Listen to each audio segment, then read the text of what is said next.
Good evening and welcome to the Minions of the Zoo. I'm your host and keeper of the Harry Channel, and with me tonight are Minions, DrFunctional. I think we're all bad at self-promotion. Hello! Serenity Star 13. Howdy ho! And SkepTock. Hi, everybody. Who came in like a phantom. He did. He snuck in just under the wire. As I was taking roll, basically, if this was school. Sneak in the back of the room and be glad that your last name is Zebediah or something. Yeah, open that back door, slide into that back chair. Yeah. SkepTock. So, Skep, how was your, how have you been since last Tuesday? I've been doing better than the country has. It's things are going along swimmingly. We're getting the tomato gardens have taken on a life of their own. They're now a completely separate sub farm in our farming complex here in Midlothian. And and we decided to take another run at peas. That's my other big farm news, is that we didn't have enough pain last year growing those fucking peas. So we are going to put in, instead of just 2 rows, we put in 4 rows this year. Oh, good. Good. So it'll be great. Did you preserve any of the peas, or did you just eat them all? From last year? Yeah. The pathetic few that we produced, we mostly laughed at and sent off to museums. Okay. I actually don't have any coverage for this tonight. I mean, I'm aware that it happened, but I think so many people have covered it. I didn't include the giant meatball of woolly mammoth meat. Did you hear about that? Oh, yeah. No, yeah. I did not. I thought everybody'd heard about this. So essentially, as a promotional stunt, did they get a frozen meatball finally? They got it from Pangea's version of IKEA. That's what they did. They found an IKEA under the permafrost. No, what they did is they did the obvious. They took some woolly mammoth DNA. Yeah. They filled in the bits that were missing with African elephant DNA, and they did the needful and lab grew a giant meatball of woolly mammoth meat. I knew they were working on this. I did hear, but I didn't hear that they ever succeeded, and honestly didn't care that. So if they make a woolly, well, that's why. I'm sorry. If they make a woolly mammoth meatball, you're also, because of the elephant DNA, also being able to eat elephant. That's going to set the environmentalists off. Here's the thing, Serenity. When that same technique is made to make a new kidney for you, and you get to avoid, 10 years of dialysis and failing health while your kidneys fail, which is how people die from kidney failure. Yeah. You're gonna love that technology. I think it's interesting and everything. I just don't think that they did. I think that what they did was they made a very impressive like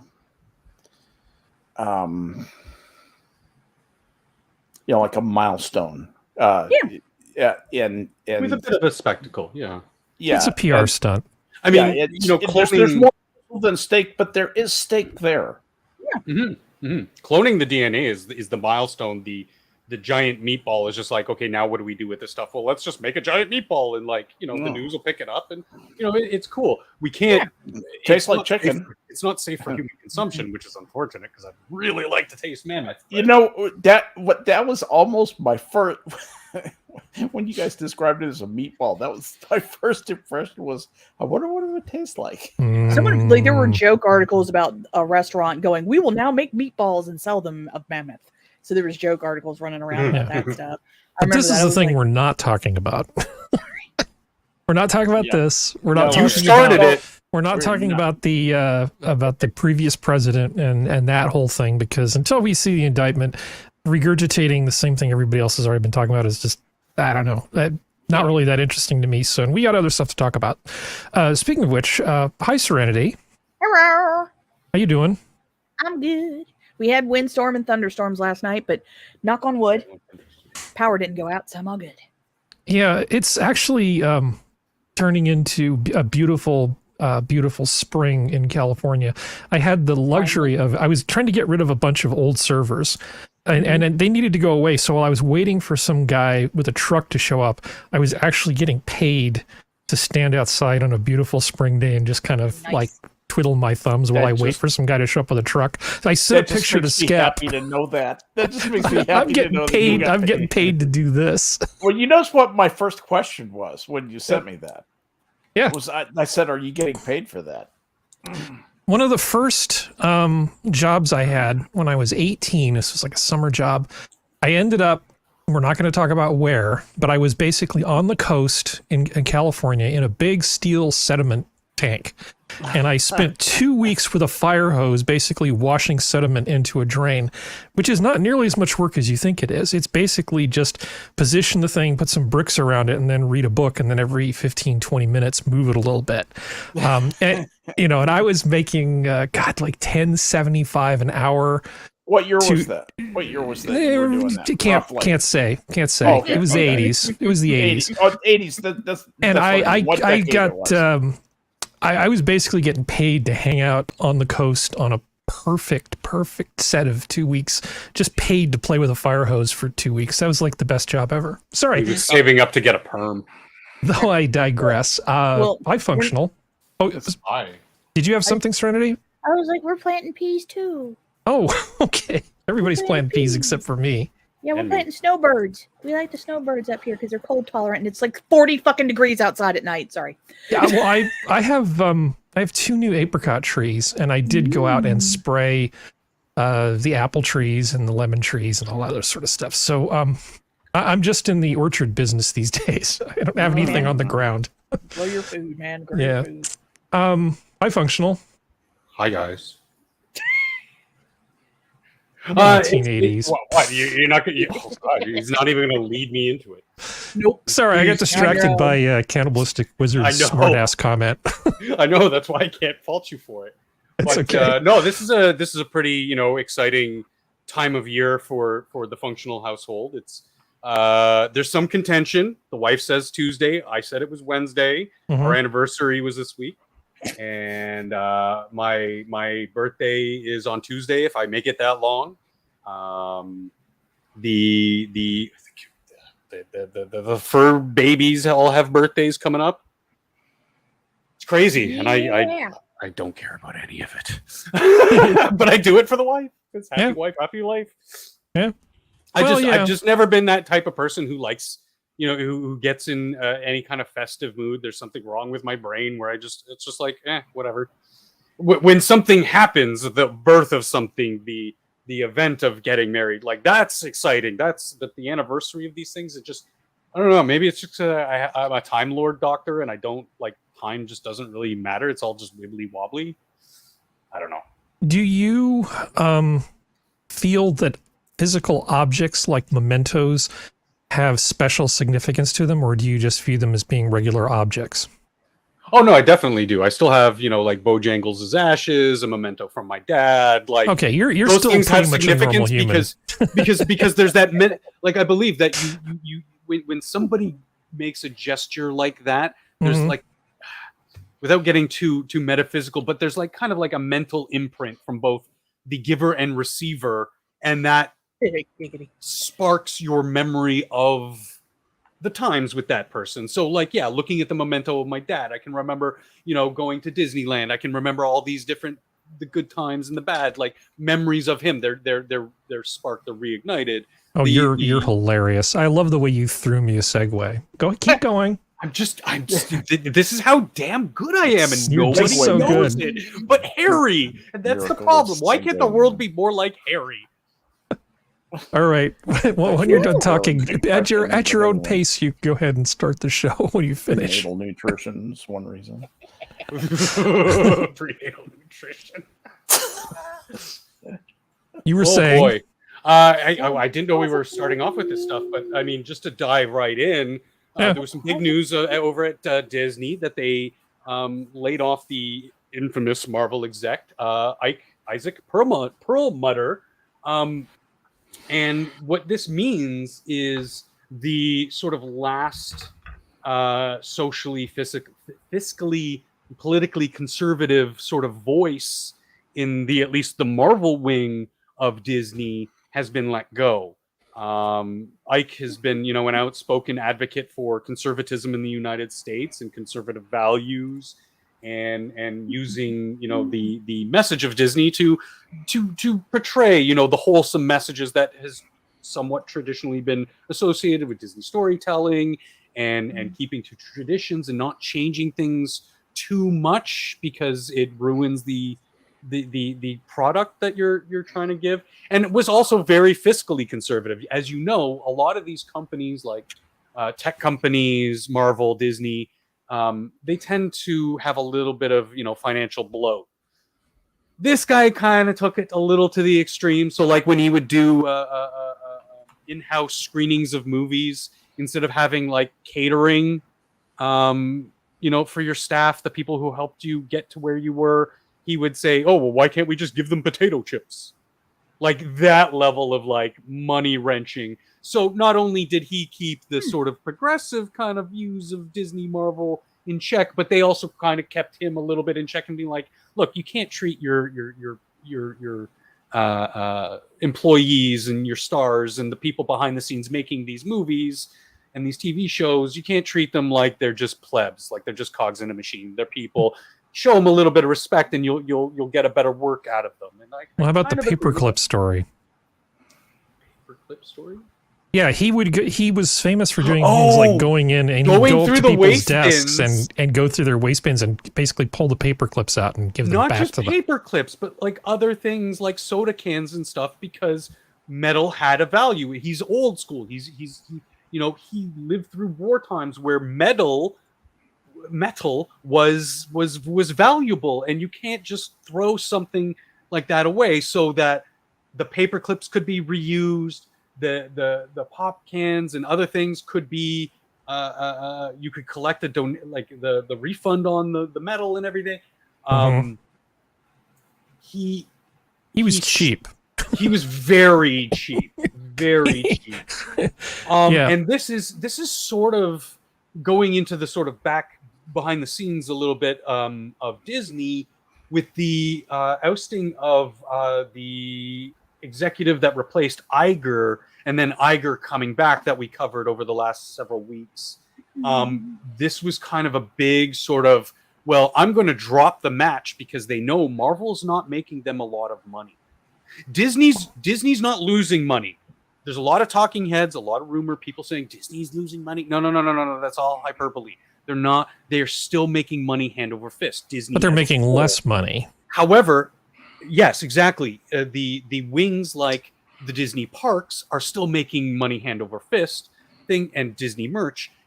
Disney Marvel movies, TV shows, Disney Plus, Lucasfilm Studios, they are not making money. They're not losing money, but when you spend $500 million to make a movie and you expect $2 billion at least in returns, and you're only getting $800 million in returns, that's a failure for industry juggernauts, for the amount of money you're investing. That's a failure in any industry. If I'm investing X amount of dollars into a company, that I expect a certain amount of return. Well, you expect a certain percentage return on capital at a minimum, because otherwise then it's like, I could have just taken this money and opened a whole bunch of car washes. There's literally a million other things you can do with your money. If you're not making a decent return, it's almost the same as losing money. But I wanted to point out something about this guy. It is the same as losing money. Yeah, he is. Well, yeah, because it is the same. Excuse me, you're correct, Skep. This Perlmutter guy, he and Avi Arad were the original two guys who set up Marvel Entertainment. Yeah, which was later picked up by Disney. And as I understand it, Perlmutter was he's been kind of moved aside a few years ago. So him leaving for real now, I don't think means quite as much as it. He's had a window office for a long time. He's had a window office for a little while, I think. He was in merchandising. He was in like the toys, and he was the one who pushed for Spider-Man. It's like being Secretary of Transportation. Yeah. It's like he still busted his ass to get where he was, in respect to the man. Oh no! And he still made a metric Tucked on, of money. Yes. Buttigieg is not up there because he's gay. So what about this one? Functional. Well, on its own, just to bring it to the next article. On its own, it's kind of like like Skep says, he had a window office. They were basically letting him graze the pasture before he departed. Not really a big thing, but when you take into consideration that Disney, obviously, ask anyone in the chat, anybody who's seen a Disney film or TV show recently is kind of going, what's going on here? This is crap. It seemed almost like the Perlmutter thing was in kind of the given response with this whole DeSantis thing. So what happened with DeSantis? Obviously, we covered this before. He Walt Disney World had a special tax district. It's like a fiefdom, yeah. Their own little. I don't know the specifics of it. I just know that they had their own. Yeah, like fiefdom. They operated their own roads. They had a specific parcel of land that was given to them in order for the development, which means they took on everything. They took on creation of the police force, creation of the fire force, taking care of the garbage, taking care of the cleaning, taking care of the power, everything. They covered everything. It meant they didn't get taxed, but it also meant that taxpayer money went to no upkeep of the resort, the park, or the housing. Yeah. Sorry. Well, when they created this development zone, there was a board that was appointed. Basically, just to create this thing, it was supposed to sort of oversee all of this sort of stuff. And it took care of the normal government functions, because that way they would get all this development done and the state wouldn't have to chip in anything. This was part of the sweetheart deal. And it's a great deal for Disney. Well, I mean, it's great deal for taxpayers in fucking Florida too, because now, Yeah, so then the education bill came along, the one that said they were going to limit the teaching of like gender, sex eds type stuff to age appropriate up to 3rd grade. Don't say gay. It's not what it says. It says it's not what it says. You can say gay, but it has to be in a way that's sort of age appropriate. Sure, which I think is a great meeting point for people who are maybe a little bit more traditionally conservative and a little bit more hands off when it comes to sex. Well, I think it's just common sense. Why wouldn't you want it to be age appropriate? Exactly. I mean, you're saying you don't want it to be age. No, we want those kids to get completely not age appropriate education, and we want to start them at kindergarten. I mean, because the opposite of what they're proposing is ridiculous. So it's like a reductio ad absurdum. But the thing with this Disney thing, what they did was on the day before the new DeSantis appointed board was going to replace the old board. Yeah. The old board signed over basically all of their authority to Disney. Yeah. And they did it in such a way that it's not in perpetuity, but they tied it via some weird clause to like the lifespan of the English royal family. And everybody's just everybody who hates Disney is just very, very excited about this master stroke of ingenuity that they came up with. Now, I'm not a real estate lawyer, not by a long shot. And I know that none of you guys are real estate lawyers. I mean, I know like one person on this planet who actually knows about this stuff, and I'm not going to waste a goodwill chit on this. Maybe it's like a master stroke. Maybe it is, or maybe it's all just going to get blown away. It's like really too early to tell. But this is just a nasty little fight between Disney and DeSantis. It's pathetic on both sides. It's fucking stupid. Yeah, there are no good people in this fight. Yeah, there's not. But looked at it at a very general level, one thing that could happen out of this is DeSantis could come out of this with a publicity black eye. This is the kind of thing that can blow up in your face. And, and all of a sudden you look, you go from golden boy to scapegoat very quickly. And he's had a couple other almost black eyes from stuff he's said in the last couple months. Yeah, that's the other thing is that he does some politically strange and sometimes risky things I have not got figured out. My biggest thing with this, sorry, Functional, let me say this real fast and then you can go for it. No. My big thing is that, one, this is not the only company that has this kind of district. And DeSantis tried to paint it as, well, this makes things equal. Okay, cool. Then do it for everybody. Either do it, if you're going to do it to one, you do it to all the other 1,400 that are exactly like it that are in that state. Or you sit down and you shut the hell up. Yeah. That's my thing. This is targeted, and I don't agree with targeted. And the company said something about the bill. So did a bunch of other companies that are down in Florida that he didn't do this kind of crap to. He did it to that because this is the ones that all of these conservative outlets at the time were focused on. This is targeted and it's bullshit. See, this is what I'm talking about. The entire country, like Serenity, right there, is going to sit in judgment of how DeSantis handles this, and there are going to be a lot of ways to present it, and there will be different narratives. But I just think it's risky for him to tilt at windmills like this. I don't see anything good for him out of this. And like I was saying about the sort of like political back and forth, how this connects to the Ike Perlmutter thing, and it's not a direct connection, but Ike Perlmutter supported DeSantis. Ike Perlmutter has been an outward advocate of the Conservative Party, including Trump. So there is a lot of this weaponization of politics, especially when it's coming to Florida and Disney, or Disney and the country, conservatives in the country. There's these almost seemingly by themselves unrelated political attacks, but it seems to me that pieces are moving, and this is just the latest battlefield that they've been waging on. And it's actually kind of weird that this story has been so quiet. Yeah. But as Harry said, it's all speculation. So, and he probably wants to move on by now. Well, we have one more Disney thing, and then I should just reorganize this, and because it's more germane to what we're talking about now than what comes later. Rasmussen report. Everybody loves the Rasmussen report. Most voters support the Florida school law, and again, it doesn't say don't say gay. It doesn't say you have to pretend that trans people don't exist. It doesn't say any of that. It just says this type of education, age appropriate, up to grade 3.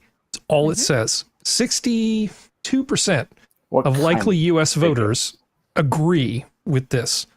49% of Democrats. It's like 74%, I believe, of Republicans and 60-something% of independents. There is broad, almost supermajority consensus that once people know what's in the Florida bill, they actually are generally, more often than not, on board with it.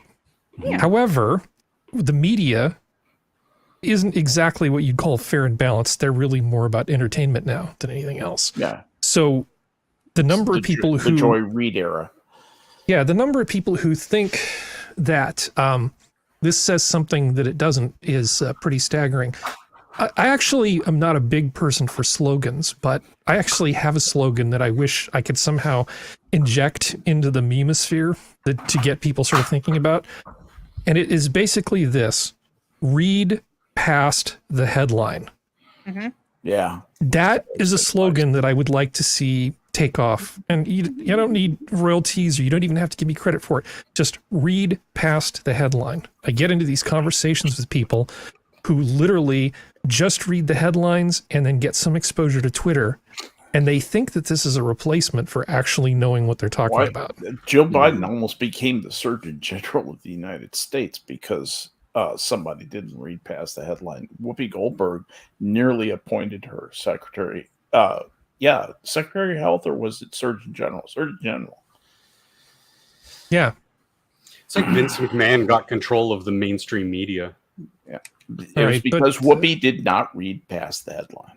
But back to Disney, I think you were going to mention something about The Mandalorian to finish your things, Functional. Oh, excuse me. I was taking a sip of coffee and it went down the wrong way. You're welcome.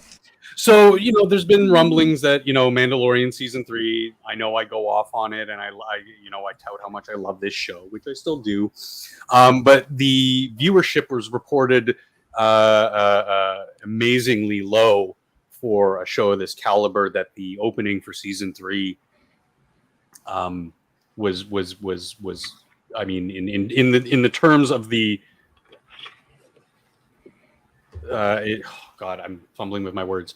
In terms of that sphere of production, again, we're talking about the mega juggernauts. This is Disney here, you know. And this is the Favreau thing, right? The Jon Favreau, Dave Filoni Filoni, series, yeah. with Grogu, the little mini Yoda guy. Yeah. As you can see, you know, leading off with Pedro Pascal, who does a really good job. You know, emoting behind what is, you know, a piece of plastic, a helmet. Like, he does a really good job of coming through like that. Reminiscent very much so of Carl Urban in Dredd, but I digress. So what happened was, there's a lot going on here, and like I alluded to or mentioned before at the first article, Disney Plus has taken a massive hit. The end of season 2 for The Mandalorian and beginning of season 3 took 2 years to reach screens. So that's a long time. And as we saw with COVID, you know, there was that little bit of a spike in online streaming services, and then a huge fall off in this last year. So when you put the numbers in perspective, they actually kept strong. And the reported numbers from the sailors of the high seas have also reported strong numbers from places like Pirate Bay and other similar sites on the internet. So when I hear news about some of the news coverage of this, both from, you know, YouTube's and mainstream media, for them to say, "Oh, Disney's dying, Mandalorian's dying," I'm like, not if you look in perspective. Again, like Harry said, you got to read past the headline, because there's more meat there that gives you that perspective. The headlines are supposed to, you know, they're big, shiny, like, hey, gotchas. Yeah. And they also distort the story. But season 3 of any show, it's actually somewhat normal. I'm talking out my ass, somebody correct me, but I believe it's somewhat normal for shows to show a certain amount of drop off as they sort of mature. I mean, there's a lot of people who got into it because it was new and whatever, and some people have probably just moved on. So we don't know why the numbers are bad. For sure, we can just sort of guess. It's not new anymore. I can use the available data and trends to sort of draw to a conclusion. But to say something that, you know, the show is dying and Disney's, you know, all aspects of what Disney's doing, whether it be Star Wars, Marvel, whatever, is gone and dying and whatever, it's not exactly true. Well, it still had over 1 million viewers.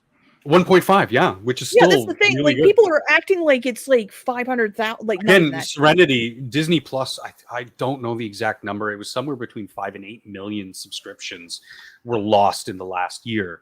So when you take that into perspective, again, with what Skep was saying in how it's not new anymore. There's less veneer. It's kind of just dragging on. Yeah, I get that.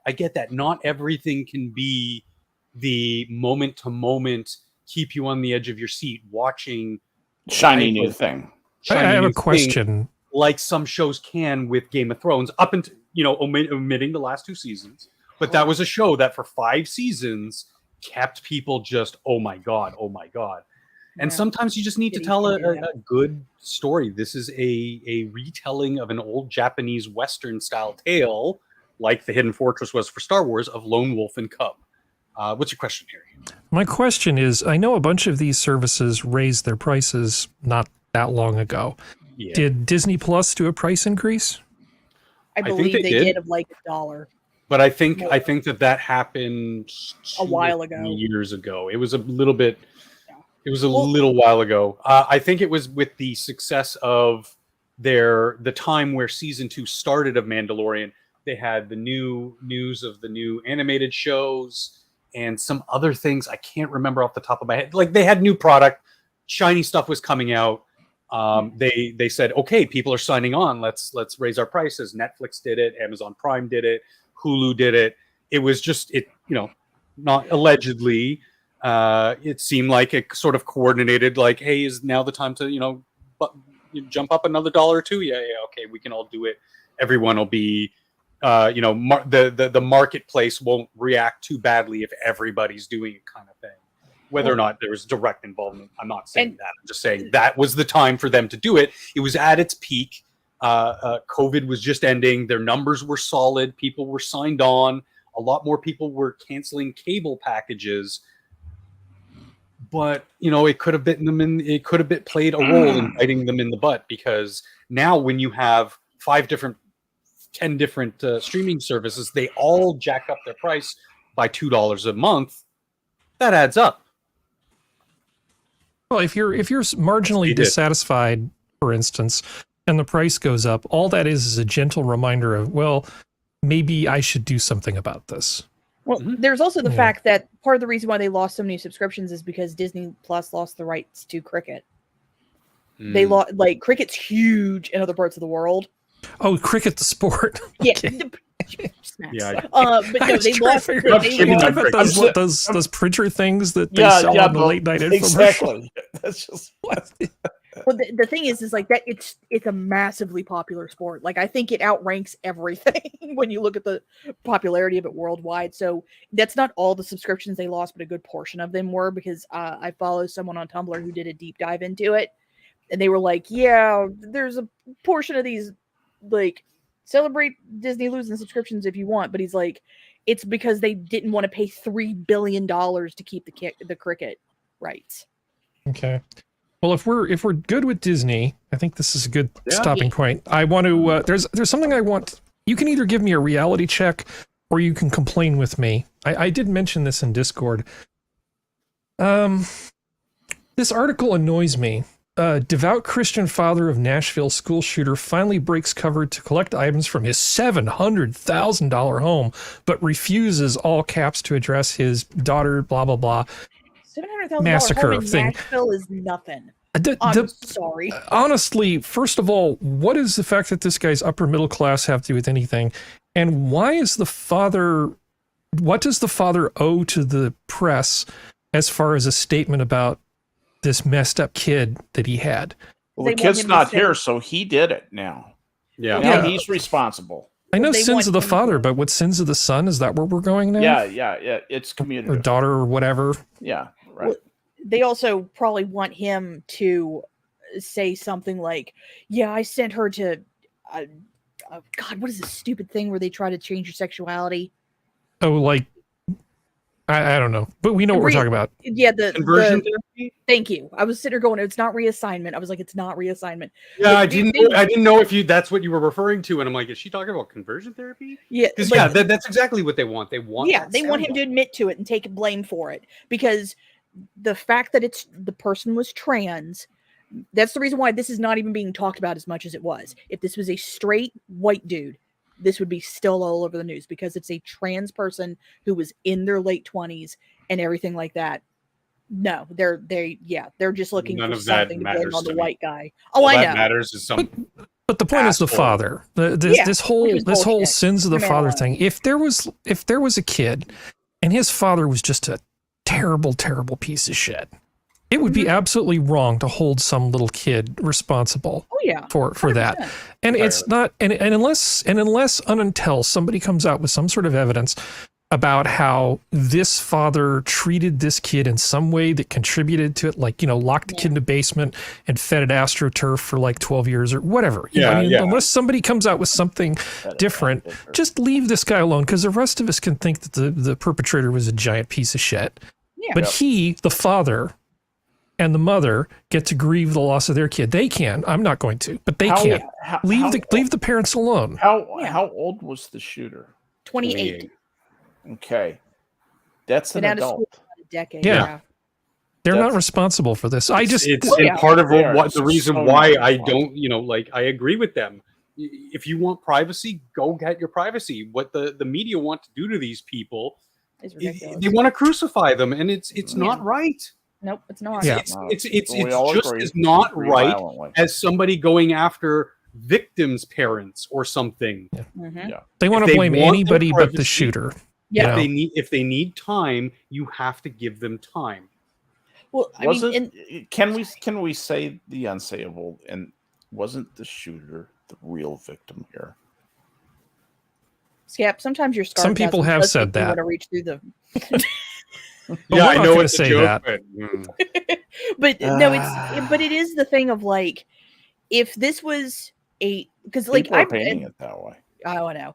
It's one of those things, like, because I've noticed the minute it got revealed that this person was trans, the dying down of the rhetoric almost dipped immediately, because they're still talking about guns, but they're not bringing up the fact that the shooter's trans, and they're almost like trying to shoo it under the rug now. Well, like, oh no. I want to know what Ian from Timcast wants to know. What was this person on? Yeah. Because I will say it, I've been saying it ever since Columbine. I'm dating myself a little bit here, but ever since Columbine, where, you know, I started paying attention to this stuff, this is not a guns issue. This is not a LGBT or whatever. This is mental health, mental wellness. By default, by definition, anybody who makes a choice to shoot up a place, especially a school, there's something wrong, loco in the cabeza. You know what I mean? Yeah. Yeah, I don't know. I mean, that's a broader topic which we don't have time for. We could have. I would just like to know. No, but we could have a whole discussion about, you know, mental illness versus somebody just being an evil piece of shit. You know, you can say that sociopathy is a mental illness. But with the hyper medication of children, Harry, in the current age, the current year, we are hyper medicating everybody. And it is insidiously and weaved its way to the children now. And so it does, again, none of these other labels matter. I just want to know what chemicals people are dumping into these people, because they're keeping all that stuff very hush-hush, not just this. In all of these cases, they keep that stuff. I would love to see that, because I want to see if there's any. I want to see the toxicology. Yep. I want to see the toxicology coming off this guy. Anyway, and anyway, I want to know. I want to know that in any case. In any case, I wanted to know that about George Floyd. I wanted to know that about everything, because that seems to be playing a huge factor in a lot of things. If the information comes out and it aligns with the time of the show next on a given Saturday, obviously we'll come back to it. But right now, we're still waiting on that information. So I'm going to move the program counter to the next instruction. Increment pointer. Increment pointer. Okay. Sweet Taco Bell assassin. Okay, we're going to skip that. Oh, one more thing Functional wanted to talk about. And then everything else will bore you, Functional. Just so you know. Well, my blood is already boiling, but now we get to a very, you know, not all child abuse is violent. What is this Pokemon? Yeah. thing? Pocket monsters. It's a game and a TV show all the kids are raging about. It's a card-based child addiction thing or something. I don't know. Okay. So with regards to the, why is my article weather? No, stop with the weather. Is this the franchise that was abusing the GPS by having people go around hunting for mythical monsters that only existed virtually? Yes. Okay. Same company. I just want to know, I see the headline, did this actually happen? Did they literally kick some teen out for laughing when they asked him for his pronouns at a Pokemon tournament? I believe there's video of it happening, like, because it was being live streamed. I think. Teen? I thought he was like 9 years old. Anyway, he was a minor. He was a kid. This is one of his opponents there in that screen. So we all know generally, maybe Skep, Pokemon, it's huge. And just like Magic the Gathering and video game esports and stuff, tournaments can generate a lot of money. There are, and what is really sort of special to the Pokemon scene card circuit is that it's generally a lot of kids, a lot of pre-teen kids who are very good at playing this game. They win lots of big money prizes. Like, I believe the prize for this tournament was about $500,000. So there's some big, and because these kids, they spend, you know, tens of thousands of dollars on airfare and travel expenses, hotel, etc., to attend these tournaments. So I mean, it's big business. So what happened was, one of the Alphabet people who was working for the tournament came up to one of the big stars, Makani Tran, the kid who got kicked out. He walked up to him and said, you know, to this 9 to 12-year-old kid, you know, what are your preferred pronouns? And he says himself, he nervously laughed. He said, like, or even if he laughed and we're like, you know, I don't care. Because the tournament organizer asked him that the first time. He was kind of awkward. He says after the fact to Twitter that he was as I just stood there looking stupid trying to think of the third pronoun, I felt embarrassed because I was failing to think of a simple words, because he said like he, him, like he didn't know what to say. This is a child. And the second interaction where the alphabet person, this is where I think borders on some form of abuse, is the guy targeted this kid, came back to him in the middle of one of the preliminary rounds or something, and asked him again, what are your preferred pronouns? And the kid kind of like laughed again and was like, and again, what I'm saying now is the post response of Mr. Tran. You know, he said, that's it. That's it. And the TO, the tournament organizer, this alphabet person, like kind of like a referee, the political officer, in the party structure, then made the decision to kick this kid out. Now he was causing literal harm and danger to other people who might be there. So, and again, what I see is clear abuse is that this kid was supposed to be there, and so his parents left him with older friends of his, teenagers who were also at the tournament. But because he was disqualified from the tournament, they demanded that he immediately leave the premises. So now they're kicking a child out onto the street who is miles away from his hotel with no key to the hotel room, no cell phone, no way to teach him to disrespect our pronouns. That sounds like child endangerment based on the current laws. I mean, you can see why I'm getting so incensed about this. Not if the child has already committed political offense. Yeah. Notice this time I used the word like correctly, Skep. Yes. It is exactly like child endangerment. It is similar to that, yes. But except he does not have child privileges anymore. No. As they were, I will stress this because they were just doing their jobs, but as security was non-physically escorting the young man out, he was pleading with the officials to be like, look, I'm here by myself. I have no way. I don't know how to call my parents. My parents, you can't just throw me on the street, please, please, please. And it's like that was like the straw that broke the camel's back for me, because these tournament organizers need to be named. How old is this little boy? How old is this little boy? Somewhere between 9 and 12. Are you kidding me? They got him his friend set him up a GoFundMe because he was out about $800 out of his own pocket, expenses to cover tournament costs, hotel, travel fare.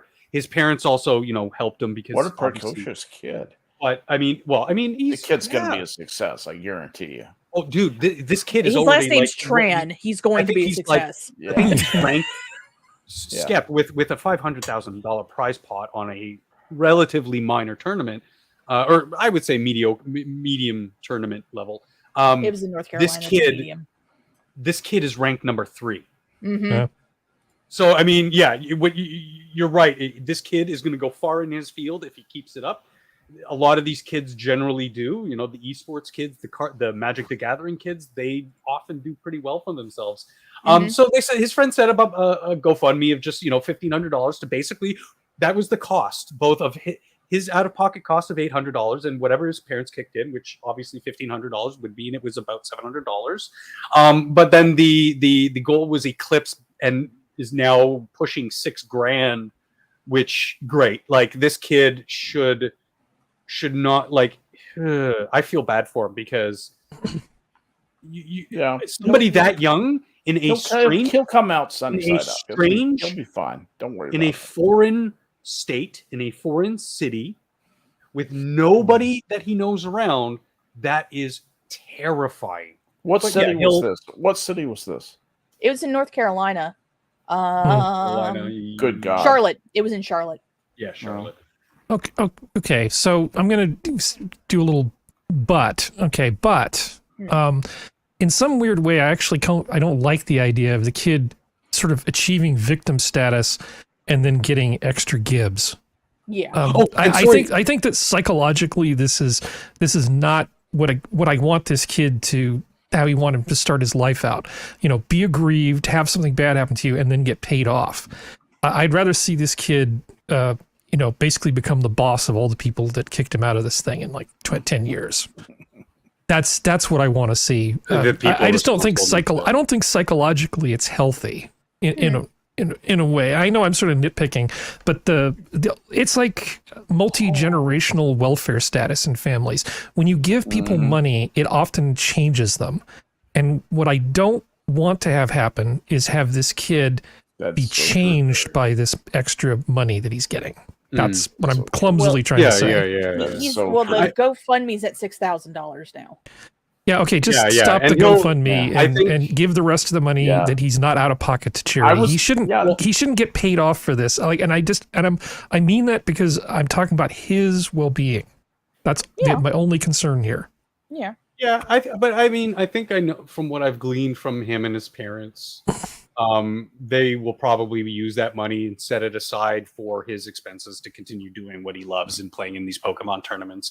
And I just remember too, he's from Utah, so Utah. Yeah, they had to travel a good distance. Is quite a bit of a travel. Yeah. Of course, with Utah, it might just be blowing on a coke-filled weekend. Depending on what part of Utah he's from, it could, or he could be exactly. I've heard tales. Okay, so we got to move things along. Let's see, what is the next thing that we're going to talk about? I'm doing the thing that I do occasionally where I reorganize things. I'll give you a very short amount of time to scream about this functional, like 2 minutes. Canadians are getting grocery rebates if they're low income. Seriously? Why don't you just make groceries free for poor people? Functional. As much shit as you gave us for Trudeau, and then somehow you got Biden. So props to you guys. You guys win on that front. Somehow we got Biden. Yes. Chrystia Freeland was our response to Kamala Harris and being like, "You think she's bad? Hold our beer. Look at this dumb." Obviously, this is just a political stunt. Yeah. They caused the problem. Now they wanted to do a political stunt where they say, hey, look, we're going to help you. We're going to give you money that we took from you in the first place and caused the problem of mega inflation also. But look, free checks, free money. It's, same old song and dance. It's so dumb. Dude, if you got mugged, you're out, you're at a show or something, and then you step outside to get some fresh air, have a smoke, whatever, right? Some thugs come over, they beat the crap out of you, take your wallet, and then say, here's $20 so you can get home, and then throw it down. Gary, that's basically what we're talking about. I was once mugged. Yeah. And I pleaded with the muggers. There were 3 of them. It's 3-on-1, so I'm not going to pull any shit. Yeah, what are you going to do? But I said, here, take my wallet, but please, please, please, please, please let me have my ID. I need my license. And they gave me my license, and I was just like, I was happy they didn't stab me. Yeah. Not everybody can be Jenna's husband. High-speed Stockholm syndrome. Because the time invested in it takes, and the headache to go to the DMV and get another license and prove who you are with no ID. Like, anybody who's lost all of their ID can tell you that's a fucking nightmare. To me, that was worth more than 60 out of my massive pain in the ass. Yeah, what is it like? Birth certificate, proof where you live, social security card. And they generally want 2 pieces. You can't just give them a piece of mail. You need to give them a piece of mail in like maybe some sort of government issued receipt or something. Like it's really strict up here, and it is such a pain in the ass with all the bureaucracy. Just get a passport, keep it in a drawer. Seriously. Luckily, though, our eggs are expensive, but they're not nearly as expensive. And you bunch of milk baggers. Okay, so Skep, we're getting old. too many people that we was admired when we were growing up or passing away. Gordon Moore, yeah. Intel co-founder, dies at 94. So back in the day, when they were trying to say, hey, this, what if we just take a bunch of these logic chips and just cram them all together into one IC? Wouldn't that be great? Yep. There was a time when Intel was just this little scrappy company in Silicon Valley, and Moore was one of the two guys that founded it. And losing him, it's like, well, it's kind of inevitable. The guy's 94, but this guy was definitely a pioneer. Yeah. Yeah. Yeah. I mean, he's known for, Moore's Law, but in point of fact, he really set into motion the company that became for one of the most important manufacturers of processors, and that's the backbone of the most significant information revolution in probably 300 or 400 years, maybe 500 years since the printing press, in my opinion. Easily since the printing press. But not only was he a smart guy, because Moore's Law, basically, he was looking at the density of transistors on the die. And he was saying, well, if this doubles every 6 months, that gets turned into Moore's Law. People say the computing capacity doubles. Like that's sort of the extrapolation. But he was really looking initially at just the density of the chips. More transistors means more power. Each generation gets to be more and more powerful because we can cram more transistors on it. That's a given. But as a businessman, wasn't he the one that of the two, I can't remember, that argued in favor of not trying to produce memory chips, to really just focus on CPUs and the things that sort of go along with them? The memory chips were being increasingly picked up by other manufacturers, and it was that focus that I think made Intel successful. He argued and even said the words that memory chips were going to become a commodity. Yeah, and that they were going to be more generally available and going to be much more much broader base of suppliers than had heretofore been the case. That stack of 9 servers that I got rid of the other day that I sent you the picture? That stack of 9 servers had about 1 terabyte of memory in it in just those 9 systems. Oh my God, are you kidding me? Threw it in the trash. I threw 1 terabyte of memory in the trash. That's what I did. Because I'm fancy. I'm sorry.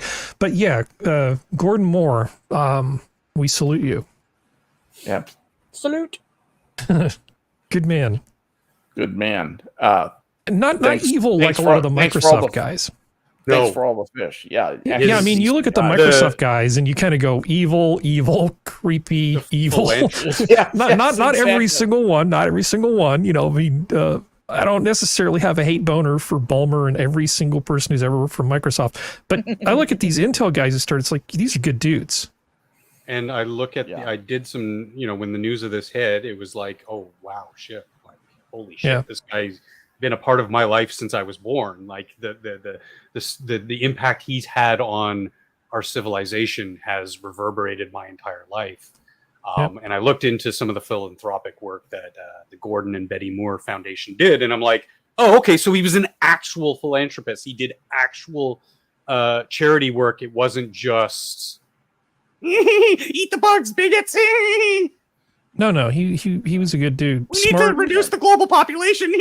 Smart and wise, and just a good dude. And I mean, it's too bad, but you live long enough, and you unfortunately. I was going to say he lived to 94. Like exactly, it was going to happen. But this is like finding out that Columbus passed away. I know it's like it was going to happen, but the fact that he good dude to the end, hell yeah.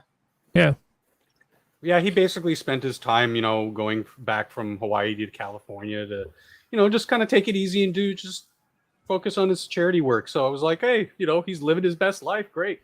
He's having a nice cushiony end to a relatively, I would say, strenuous career.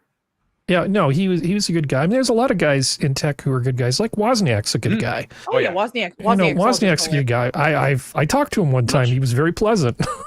He seems like a hilarious. Like you just want to go to the bar with the dude. I'd rather play a game of D&D with him than Jobs. Jobs, I did not say was a nice guy. Yeah, Jobs. It's But such a Jobs shame was that he complicated. and Gates get all the attention, and there are so many good people in the tech industry. They're like innovators. My friend Tim May was complicated that way too. Exactly. Well, I think Moore achieved a kind of immortality in that his impact was so big. Yeah. And even people who don't know directly about him, Moore's Law isn't going anywhere. He has achieved kind of a cultural immortality that a lot of people don't get. Yeah. Anyway, moving on. Good job, dude. Some space news. So there's a competitor to Starlink. Is it London-based company OneWeb launched the final 36 satellites in its 616 satellite constellation aboard an Indian rocket. Where's their money coming from? I don't know. I don't know who I don't know who's backing them. Pakistan? It's the Shrikatok. Well, I know where it's launched from. I just wonder who is the money in back of that company. I don't know, but the emphasis of this is it's not as big a constellation as Starlink has, and Starlink is fundamentally different than this. These people are actually trying to be providers to ISPs. Okay, so they wouldn't be doing direct sales to consumers, whereas Starlink is actually a thing that you personally can go out and put on top of your RV. So it's a slightly different technology, but having this available is a good thing. And because they're in low Earth orbit, the latency isn't as bad as it could be otherwise. But you have to have a lot of these satellites in order to, because as soon as you attach to one, it's gone fairly quickly, and another one has to basically come into range. This constellation that they have does not cover the entire globe. They're really focusing on certain areas where they're going to have ISPs that they're going to sell to. I still think it's a significant thing, though. They are owned by. They are a private company. Their predecessor was Worldview Satellites. They were founded in 2012. They are owned. Their founder is Greg Weiler. Headquarters are in London. Neil Masterson is the CEO. The owners are Bharti Enterprises, Eutelsat, UK government, SoftBank, Hanwha, blah, blah, blah, and Hughes Network Systems. They have 600 employees, and the subsidiaries are Airbus OneWeb Satellites, 50% owner. Government of the Republic of Rwanda. No telling where that money is actually coming from. Well, did you say Airbus? I guarantee you that's Korea, India, China, Rwanda. It won't. What it looks I'm sorry. like. Hold on. Now this Airbus thing is interesting. You did say Airbus. Yes. Okay. That was at the bottom of it. Yeah. One of the things that this could be used for is essentially providing ISP services to airplanes. That might be one of the plays that they're looking at, and that could be why Airbus is behind it. Yeah. Because that's a value add for anybody that's there. On OneWeb's. The countries of ownership are Bharti Enterprises is India, Eutelsat is French, UK government is UK, duh. SoftBank is Japan, Hanwha is Korean, and Hughes Network, I believe, is American. I believe. Yeah. HughesNet is a satellite network provider that was selling to businesses and end users, and it's largely gotten their ass kicked by there is some American Starlink. OneWeb provides access to game-changing levels in airborne connectivity for aircraft, fixed wings, rotary wing, and increasingly complex operating environments everywhere, so that you can run your drones off of it. Is what they're saying. Our resilient, secure network solutions can easily be aggregated. Do you realize this could be the framework for like both sides in a conflict? They can both use the same. They can.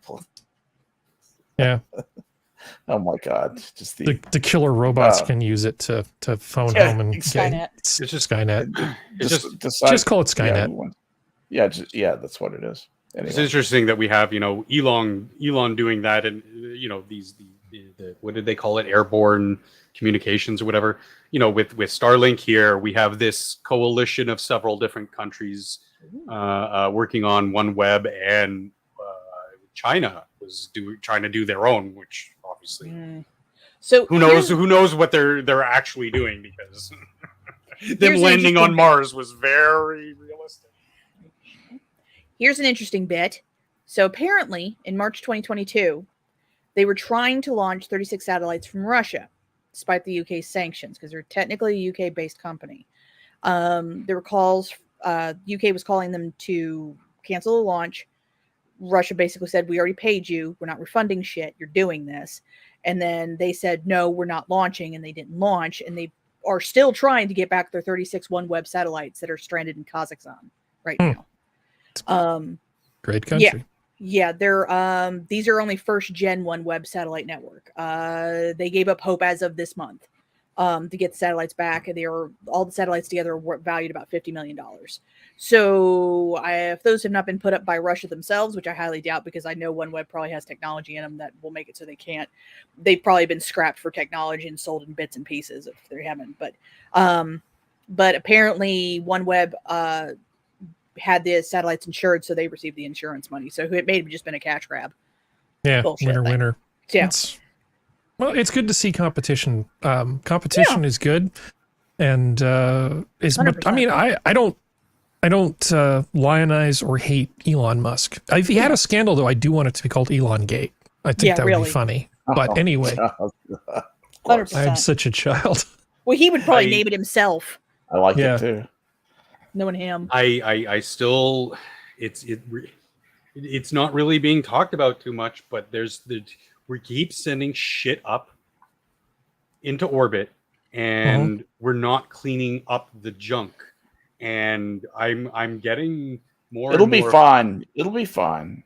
No, we'll be fine, Skep. But like some of these actual functioning satellites are going to start colliding with one another, and it's going to fuck some shit up. Like, we need to start making some room for this new stuff, because I want this new stuff. I want a globally connected, I want us, everybody, to be connected, and this seems like the most efficient way than trying to run cable under the ocean or whatever. Well, there is a company that's trying to do it. I think they're called like Astro. They're called Astro something. Like, they're talking. Yeah, no. There's several companies. Yeah. And a couple of them are still... they're not that close.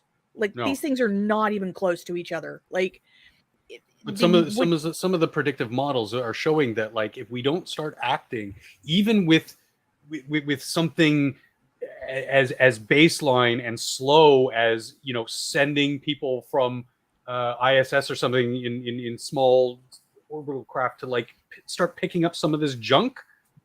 Or sending it down into the atmosphere to burn up, that stuff is working satellites are going to start getting hit and taken out, and it's only going to cause us problems in the long run. It takes fuel to send it down into the atmosphere.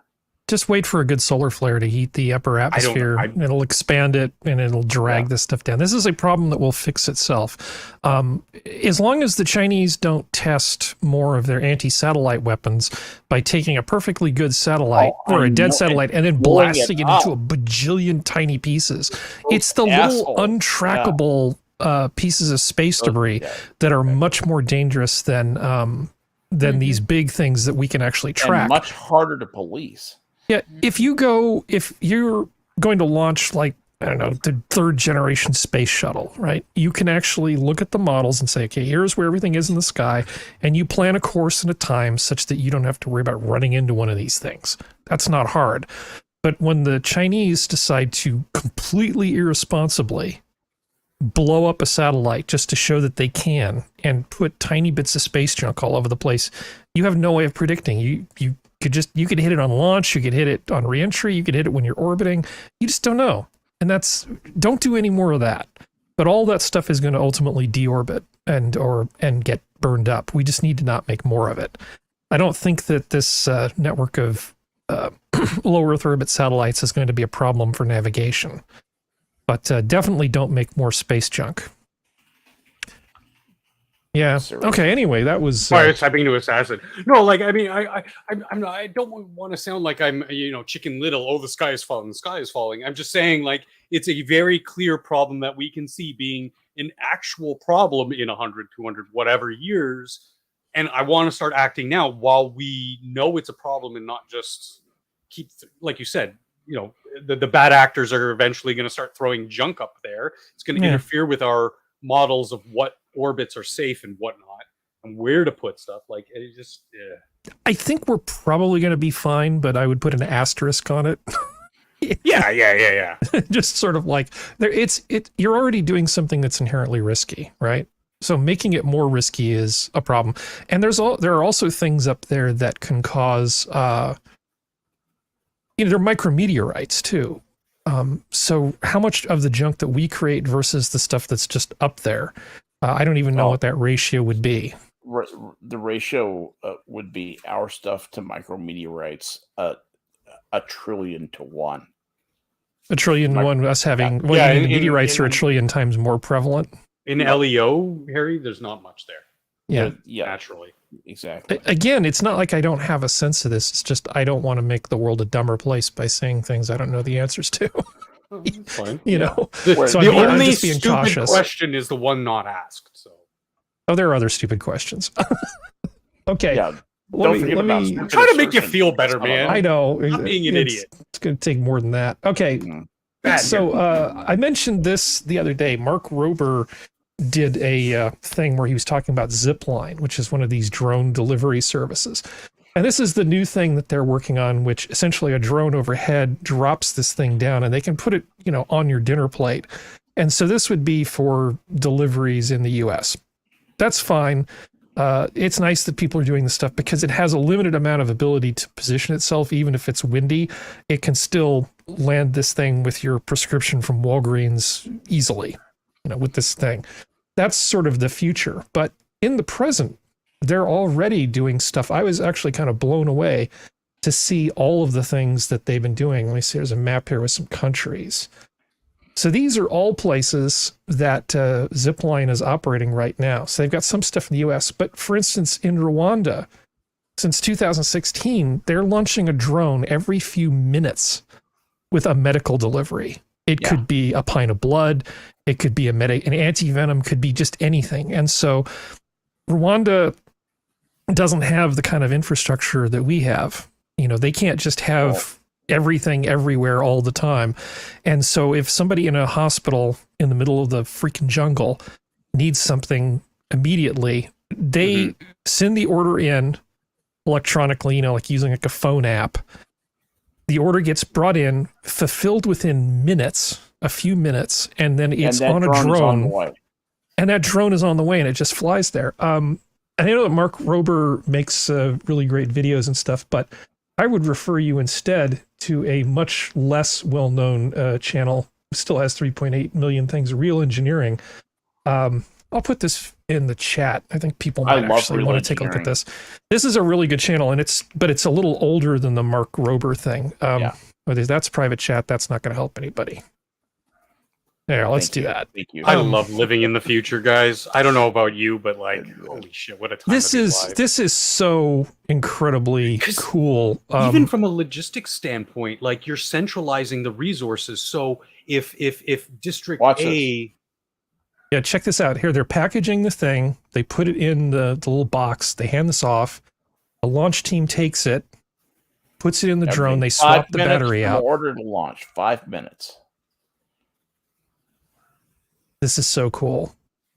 Real Engineering is a really good channel, by the way. I mean, really. And the other thing is that stuff in Rwanda, if you ship things on the ground, that they have a tendency of getting robbed.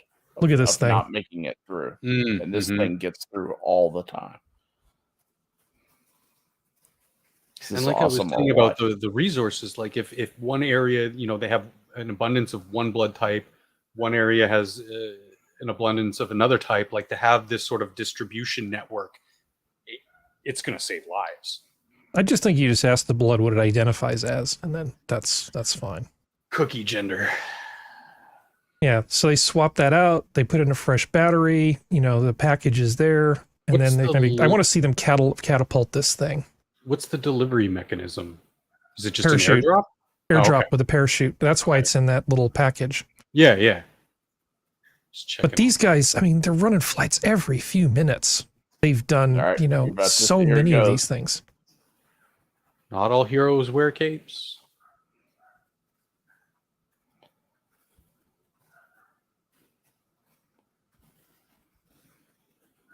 More technology. This is one of those things where in Africa, because they don't have the infrastructure, sometimes these newfangled things actually take off first. They actually leapfrogged in a lot of cellular technology. They absolutely have. Yeah, because we were sitting here just with our SMS messages and 2.5G, and they actually leapfrogged us. Yep. Yeah, every few minutes they're just sending these things out. I mean, this is a production service. This isn't the future. This is the past. This is 4 years ago, and they've already got another generation of drone coming that they're working on, and they're expanding into the US. I think the Amazon delivery thing with the stupid drones dropping things in your doorstep is not nearly as exciting as the zipline stuff. Yeah, I would agree with this. Just head out to the lawn and collect the blood. There, got some blood parachuting in. There we go. Yep. That is absolutely awesome. And then they catch it. Then they just rinse, lather, and repeat. That is excellent. Anyway, I thought you guys might think this was cool. Look at the way it catches. It's so cool. I can't wait to see the next gens. Yeah, well, you can go back. Because, I mean, Skep mentions infrastructure. Even here, with our amazing, air quotes, infrastructure, comparatively, I mean, it's still going to revolutionize these things. Yeah, here's version 2 that they're working on. You have that great internet up. Still, all right. I want one. It's cool. I like it. Yeah, I want one. Let's see. We're going to skip that again for the 6th week in a row. Okay. Can we just develop repulsor tech so we can get rid of these gaudy fan blades? Okay, well, BuzzFeed is using AI to write SEO bait, search engine optimized bait travel guides. Now, this doesn't particularly surprise me. You mean they're not using teenagers anymore? Because BuzzFeed is terrible and they just produce crap, so why not just use AI to do this? But, okay. As I was searching for this... I thought their content had started getting better. You think so? Oh, yeah. AI is a real step up for them. As I was searching for it, I ended up seeing this in my search results. News about BuzzFeed. BuzzFeed is using AI, all this sort of stuff. And the article at the bottom in my brain, as I was skimming, I simply thought it said, news outlets struggle to decide, do we pay for journalists? And I didn't actually keep reading. I didn't actually reading journalist Twitter blue. I was just wondering if they were thinking whether they should bother to have journalists at all anymore. Do we pay for journalists? Yeah, exactly. The apostrophe kind of gives it away, but yeah. Yeah. Have they ever hired a single journalist in their entire career? Like actual journalists, not gender studies pass majors. off as journalists these days. Well, they have given this the byline to Buzzy, which is basically the name of the AI that writes these things. And so all the AI is doing is synthesizing a bunch of reviews and things about these different locations and then turning it into these 40 travel guides. So it's the AI. Sorry? Do you think the AI says to itself, "Oh, a BuzzFeed article? This will be easy." Yeah. I've got a question for you, Harry. Who owns the content?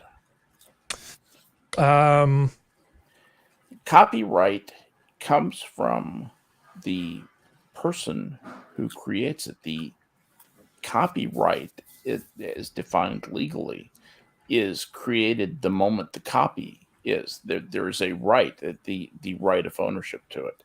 But this is transformative. And a lot of times when you submit a survey or do a review of something, you sign away your rights to the copyright of the stuff you submit. Well aware of that. Do you think that's what this is? Think that would apply here? I think it would apply. They're actually, well, the law and all this stuff is emerging. I was reading something about it the other day, and depending on where you are, there's different opinions about whether or not this could even be copyrighted. Yeah. It's too early to tell because there's no consistency internationally on the answer to that question. Yeah, or neither is there international respect for copyrights at all. So yeah, I looked into Midjourney's sort of agreement there, Skep, with paying for their service, and they basically say, you know, in this agreement, when you agree to use our service, you do as the person doing the inputting, do own all creative use rights of your work. Or sorry, of not your work. It's very specific in saying in the work that the algorithm generates. So that's obviously not legal precedent. It's not legal, but that's the agreement. Who says that? That's the agreement that when you sign up for specifically Midjourney, which is the graphic arts AI publisher, the big one right now. That's specifically what it says in the terms of service. So obviously, there's no legal. I don't think in a court fight that would make much difference. Yeah. Well, I just we're found gonna it find interesting. out soon enough. I just find it interesting. Exactly. The wording. This is going to be torn to pieces by people with very fine knives. And both sides have some pretty compelling arguments from what I've seen. Oh yeah. Yeah. So here's stay one tuned. Here's Like one as of an the- artist, I'm Hold on. completely- Serenity's trying to say something. So one of the air quotes articles written by Buzzy and his editor, Catherine Guerrero, is so disgustingly short. This is literally it. It's about Morocco. It's like the first one. Morocco, city, sites, and the Sahara. Oh, so original title. With its unique culture, beautiful scenery, amazing food, you won't be disappointed. And literally, it's 3 points. It's the hustle and bustle of Marrakesh is a sight to see. The mountainscapes are truly something else. And the Sahara Desert will blow your mind. And then they're just like 2-sentence paragraphs underneath of it and pictures. And then pictures of Catherine Guerrero in very shitty iPhone pictures of her standing in the Sahara Desert and then standing in this blue stairwell. And that's it. What about one of the most amazing coastlines on Earth? Don't even talk about the coastline.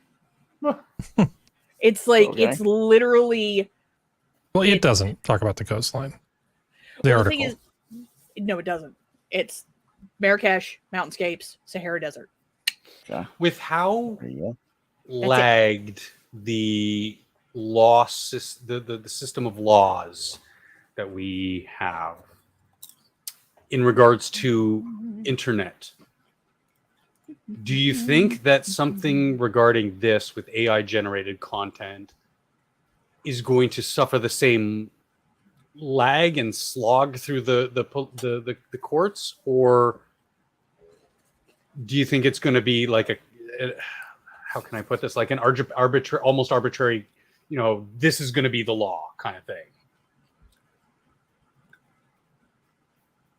It's hard to say. This is one of those things that time will tell and the precedent will have to be set. I know, because asking for people's it's opinions, because I'm It's completely. It's a very fertile area of the law. Yeah. Serenity's right, and watch this space. You really just gonna have to watch it. Stay tuned. Some of these articles, though, holy crap! These are But, bad. I just think it's interesting that some lazy editor somewhere decided, hey, I got this AI. I don't have to do any work anymore, and I can fire all my writers. I'll just take their salaries and split it with the company. So I need a palette cleanser. You Do up it. for a palette Yeah. cleanser? Yeah, Okay. hurry. Okay, this is actually something that I ran across looking up something else for a future show.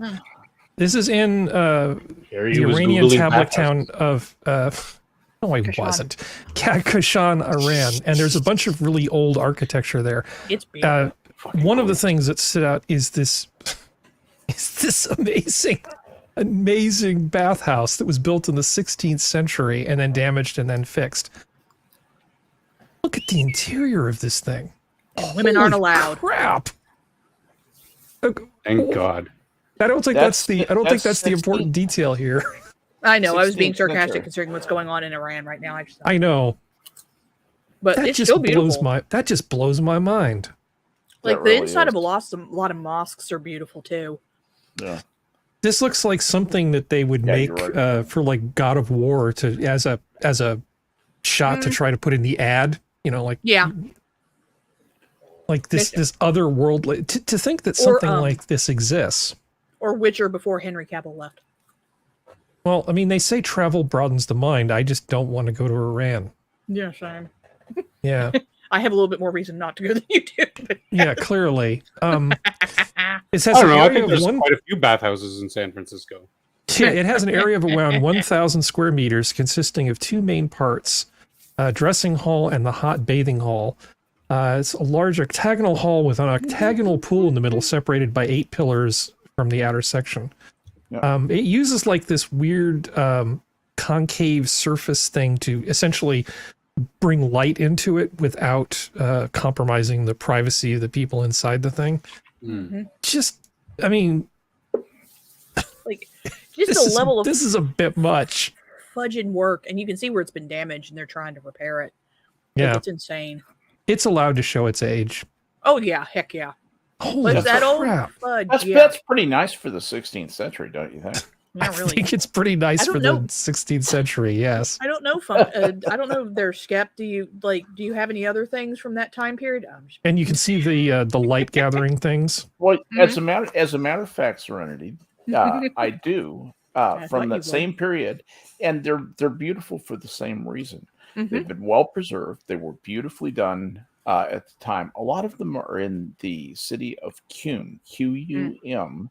In Iran, which is, of course, the third most holy city in the Shia style of Islam, and Qum has special significance to the Shias on account of, and it's goes into the thing that makes them different from Sunni Muslims, and it's not important right here. But anyway, make a long story short, in that town, in that city, there are other places that are on this order of amazing, and this is amazing, and Qum is a jewel of the world of Islam in terms of the architecture. It's their religious Chicago. Seeing this like makes me wish that Roman bathhouses had survived. Like go to Pompeii. You can see what a lot of that looked like, and a lot of that was preserved. I gotta build up my bravery to get on a plane, Skep. That's gonna take a little bit. I like having my own private bathroom oasis, you know, like the home renovation people. This is where your master suite is and your private oasis, meaning this is where you lock the door and keep the kids out and have, like, you know, the giant shower with 16 shower heads and stuff. I like having my own thing. But if communal bathing is a thing, I mean, you're clearly doing it in style. Oh, heck yeah. I was actually looking at some other buildings in this town and then led to this, and I'm like, holy crap, this is pretty amazing. I try to not sort of be the ugly American and assume that every single positive thing that's ever been done was done by us, just most of them. But occasionally, you know, I look at the rest of the world and different cultures and go, this is pretty cool. Well, a lot of the Persian people I've met really have been perfectly lovely. It's a shame that such a bunch of idiots have taken over their country. Some of the really old bathhouses that are in Japan too, like if you get like the old ryokans, they're beautiful. Like, and it's solid wood. It's just those are amazing too. Korea doesn't really have too much of that stuff because they got a riddle. They keep their stuff up, but they don't really like allow outsiders into it. But the ones in Japan are beautiful. Like, it's just a different style because Japan is so much more wood based than stone based like they are. But it's so cool. I love seeing the difference. Okay, Functional, go ahead and see what you're going to say, and I'm going to move us forward. Well, I believe one of the titles of one of the pictures, they're using this as a tea house now, right? This is a what? They're using it now as a tea house, correct? Oh, I didn't get that far into it. This is something I just ran into researching something for a future show. Go to, I think it was the headline of one of the next photos. Is it a tea house? Oh, part of the bathhouse is being used as a tea house. Oh, okay. It's just interesting. Yeah, sure, why not? Seems a little humid for the tea, but okay.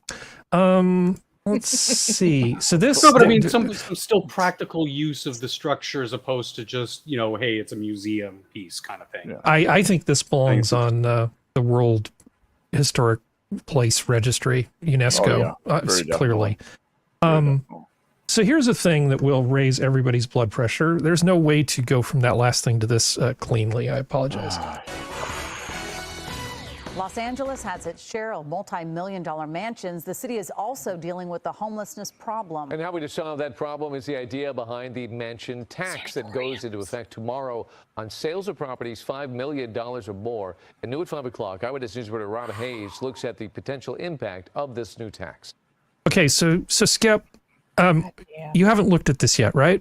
No. Okay, take a guess. Okay, 5 million and 5 million to 10 million. Take a guess what that tax rate is, and then over 10 million, guess what that tax rate is. And this is when you sell the property. What do you think the number is that they picked? 1 and 5%. Just a guess. 25. 1% for the lower and 5 for the upper. Okay, all right. That would be catastrophic. Okay, here we go. If you're lucky enough to own a home worth more than $5 million, then come Saturday, well, you'll be a little less lucky. At least if your house is in Los Angeles. That's because on April 1st, LA's so-called mansion tax kicks in. Supporters of the new tax celebrating in Koreatown today. That money is going to raise. Yeah, we're celebrating. Needed funding for affordable housing and tenant protection. Here's how the mansion tax will work. Home sellers will have to pay an extra 4% tax on property sales over $5 million. If your home is over $10 million. Jesus Christ. 4%. I'm sorry. 5.5. Someone who runs around on Realtor.com a lot, there are tiny little houses that are $5 million. Yeah. Who the F do you think is buying? Oh, but wait, there's more. Okay.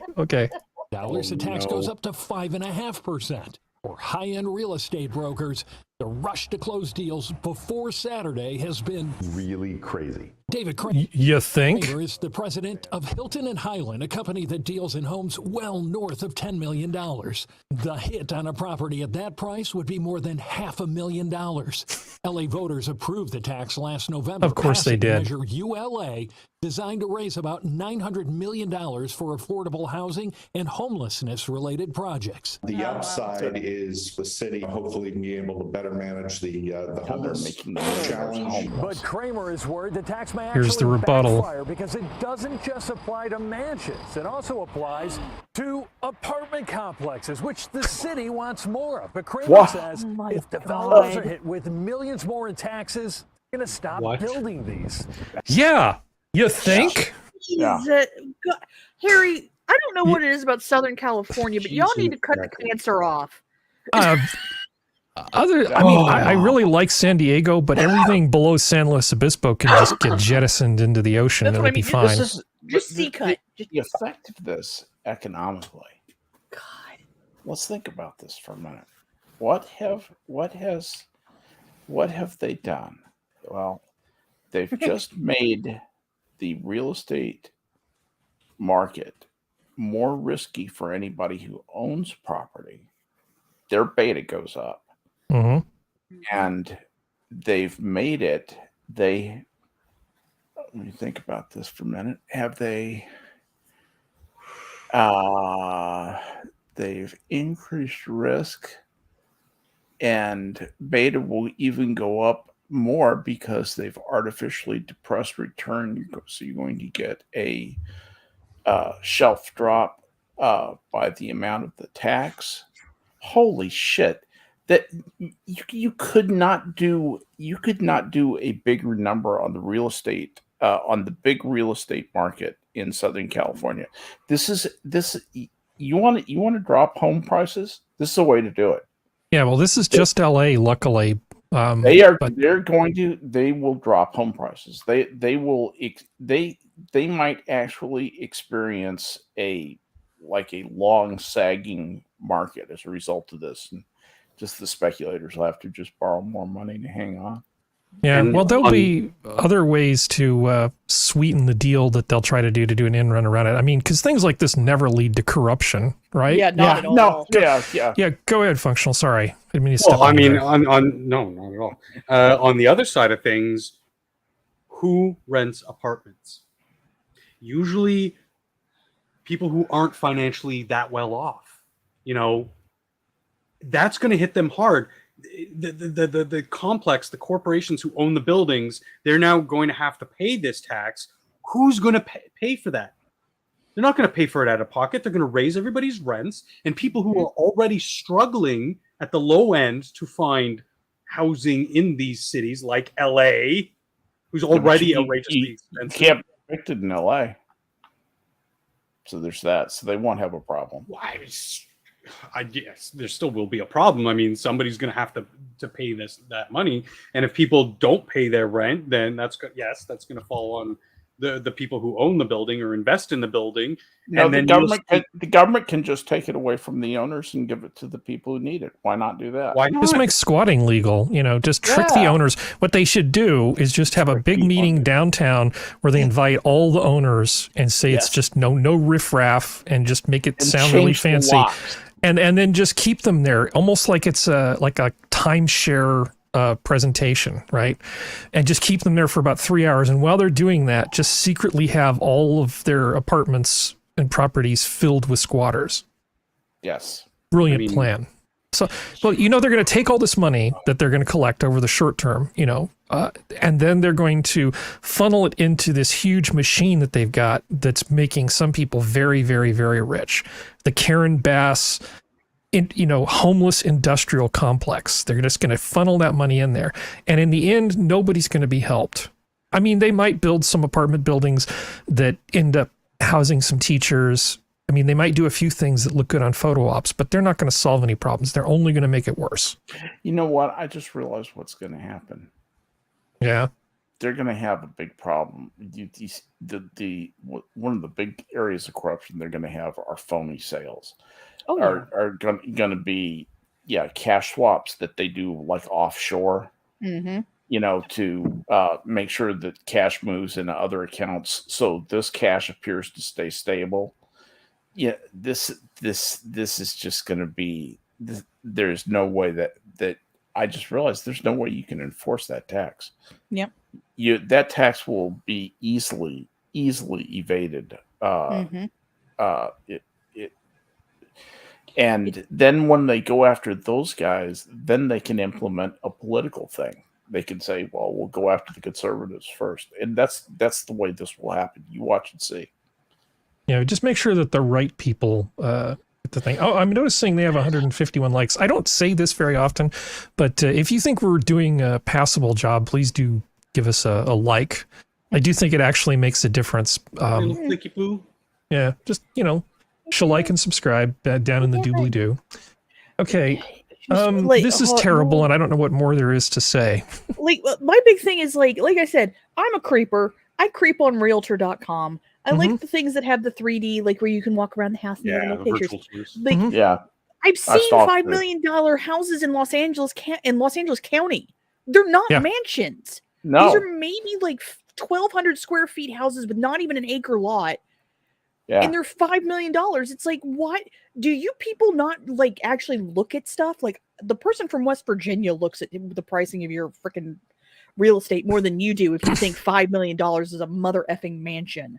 I don't know which things are included. I don't know if this is the county of Los Angeles or the city of Los Angeles, because people do like to sort of equate these things. Yeah, they're not the same thing. Did you ever watch Bosch on Amazon? I know I tell everybody to watch this and nobody ever does. Did any of you watch Bosch? First 3 episodes. I've not had a chance. So house, I watched all of Bosch. Yeah, that house that he has that they basically shoot in, and those houses around there. I don't know if those are technically in Los Angeles, the city. That stuff there, all that stuff that Julia Schulman took the amazing mid-century photos of. What? Yeah, what's that? I don't know a lot about art, but I know about this. Canyon, that famous canyon. But there's all of those houses, so I don't know if this affects all of those things. If it affects the entire county, it's terrible. I just honestly didn't have time to fully research this thing, because mostly I'm just pointing and laughing. right? That's the purpose of this thing. I'm just pointing and laughing and just going, enjoy your unintended consequences, assholes. Oh my God, they're basing the 900 million off a UCLA study. They didn't even do the work themselves. Totally accurate. My God. Totally accurate battle simulator is probably more accurate than that estimate. Holy crap. You've seen totally accurate battle simulator, haven't you? Okay. All right. But no, it's just like the fact that it's based off a UCLA study. Like, what? I base my tax plan on SimCity. Yeah, it's like, guys, no. All right. It looks like it's at least the New York Post article is making it seem like it's just the city, not the county. All right. Well, I have another thing for you from the other coast. Okay. New York Post. Man pledged to give New York City building back to Lenape Indians. Instead left $50,000 to cat.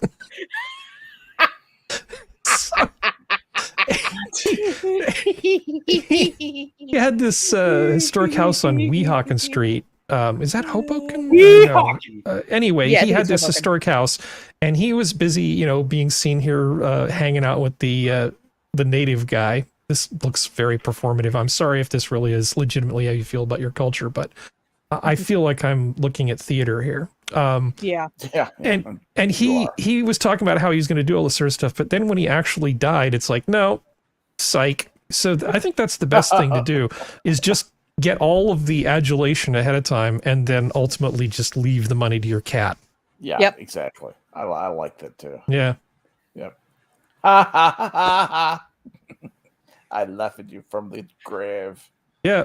Manhattan given back to Indians, well, a piece of it. Well, psych. Not anymore. I think there's not. Is there a phrase that we can't say about when you give some never mind. No, we can't say that. Yeah. We can't say that. If we had one of our Native American hosts here, we could maybe use the I card or the N card, some kind of card. We could use some kind of card to get away with it, but we can't do it with us here. Yeah, we. All right. Okay. Enough of that. Let's see. Tricked, you fools! Tricked. Sorry. Yeah. All right. I'm one of Hooters' only extra large waitresses, and people think I'm the hottest one. BS. Oh, no. BS. She misspelled fattest. I mean, that's as good as it gets. That right there, that picture, that's the high end with all the filters and stuff turned on. Boobs? Oh yeah, she's not bad. She's not terrible, but hottest, really? Yeah, not the hottest. No. Really? You're the hottest. You're the hottest one at Hooters. No, you're not, baby girl. You're not even close. Really? You already are starting to look like Oprah. You're not. The copium is overflowing here. I mean, hey, she's smiling, which is already a huge step in the right direction. She's smiling and she's living her best life, but sorry, you're not the hottest one at Hooters. Well, good for you. Good for you. It might be also her, like if she has a good personality, and she's just a really nice lady. These people when they come in, that might be the hottest. Like she can be the most attractive one. She might be the only one who actually hustles and gets your food out to the table. Yeah. I mean, that's entirely true. But she might be the best waitress. She might be the nicest person. She might be the smartest one there. But hottest? She has the most appreciation for being hungry, and satisfying better. She got some tig bitties, man. Those are some tig bitties. Yeah. And judging from the fact that I am seeing no support system, I'm assuming they're not natural. Okay. So, what about this? Professor realizes at the end of 2-hour Zoom lecture that he was on mute.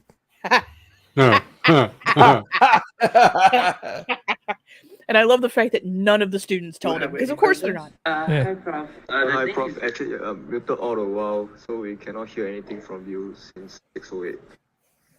Oh, from what? 6:08 p.m. Holy fuck! And no one said anything for 2 hours? Wait till you mean, how long did you hear? He can't even speak English. Well, he's in Singapore. Yeah. Okay, that's fine.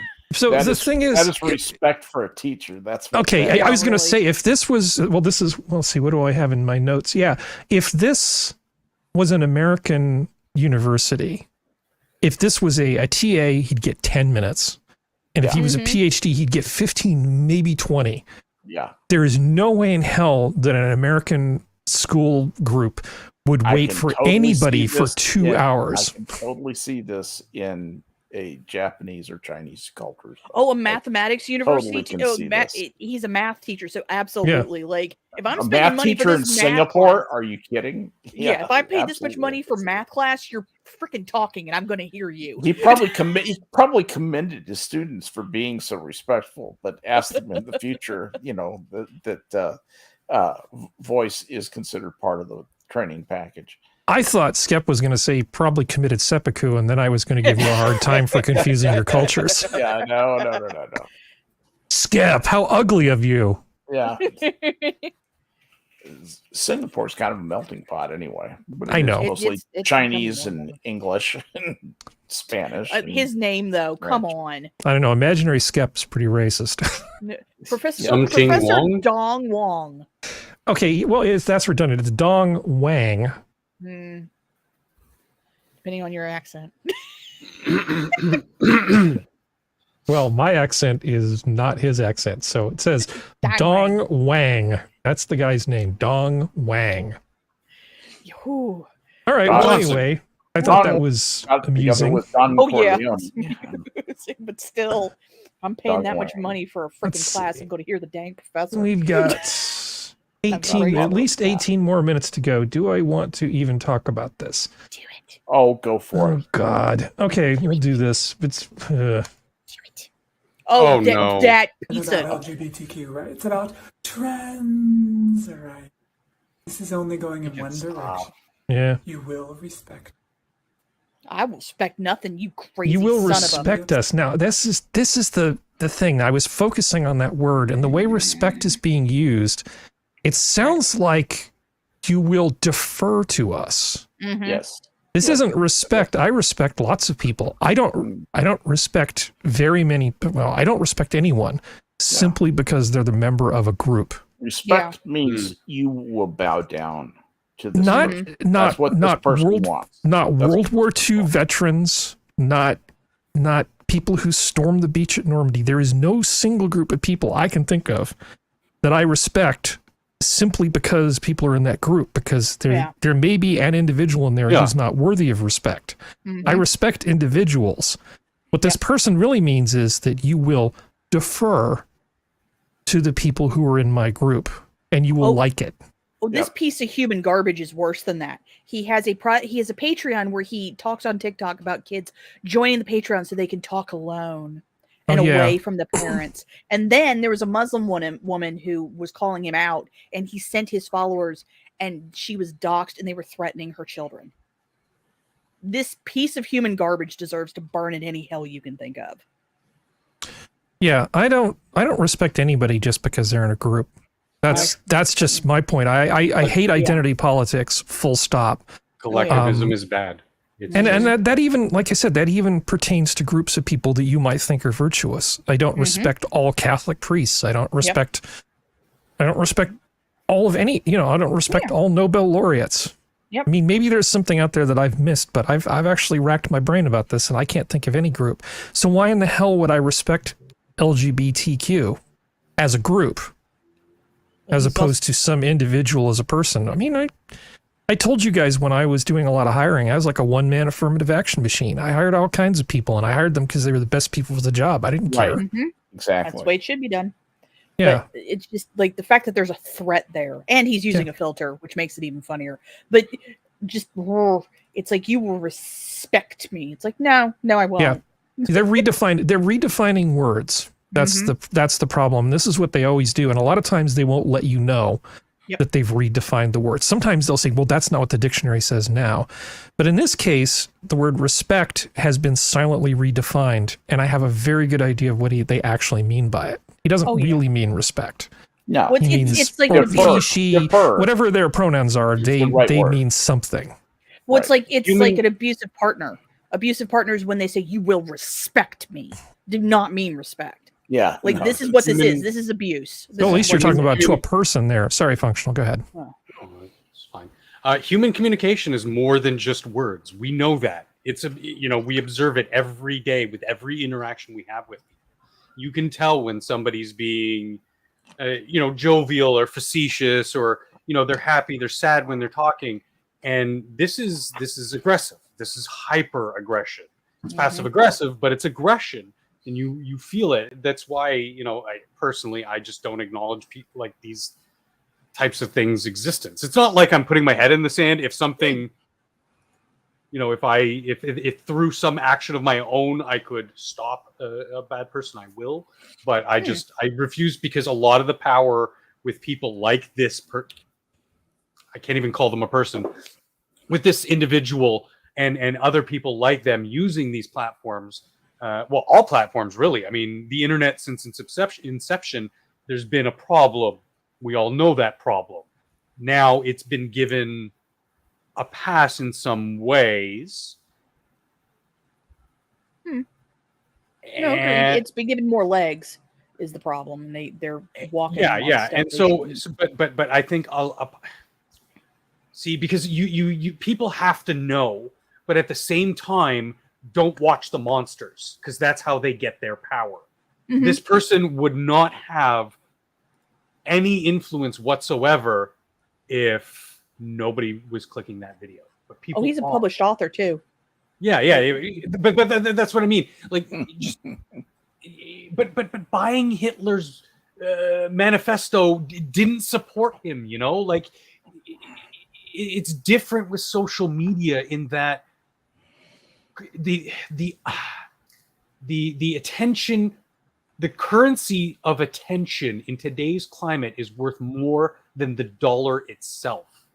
And a lot of it, I understand. Again, I'm trying to phrase this very particularly, because I'm not saying giving anybody a pass, and that we shouldn't be alert to these types of problems.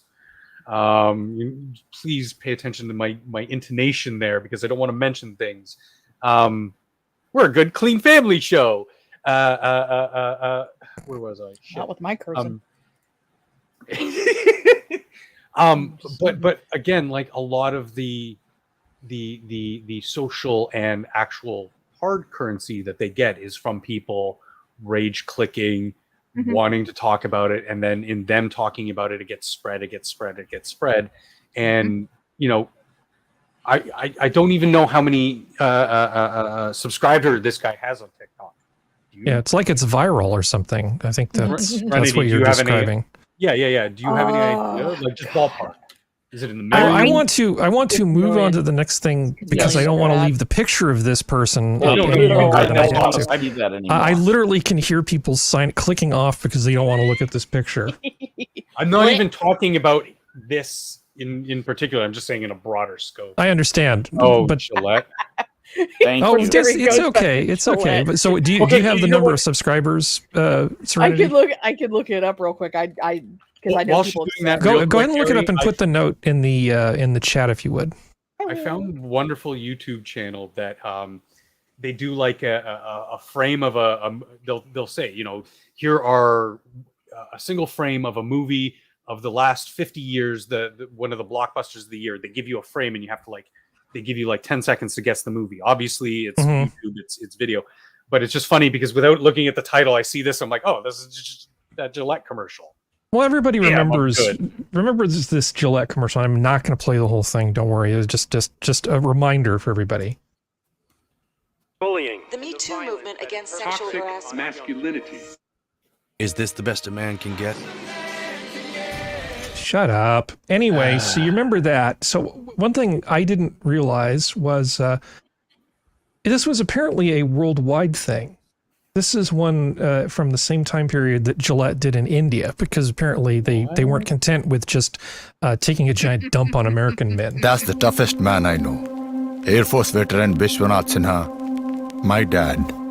I remember as a child I was chased by an angry bull, and I ran straight towards him crying. He held me in his arms and said, "Wipe those tears off. You are a man." Wait, what? Yeah, his father told him not to cry because the bull chased him. Don't cry. It's okay. So crying is bad, right? Okay.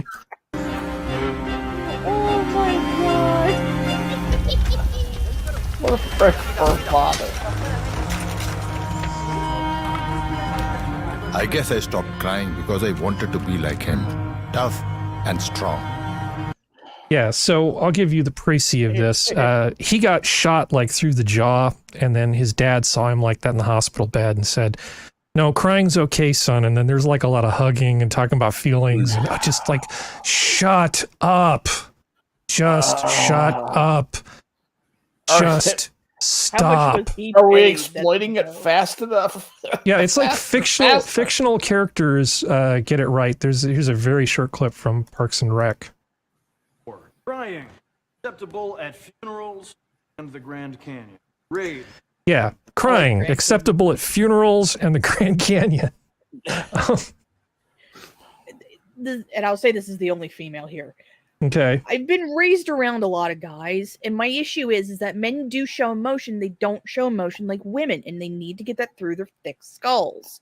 It's not the same thing. It doesn't mean it's not there, but it also means that you as a person, I'm trying not to just peg females for this one, you have to actually be freaking empathetic and actually pay attention and know your partner. There's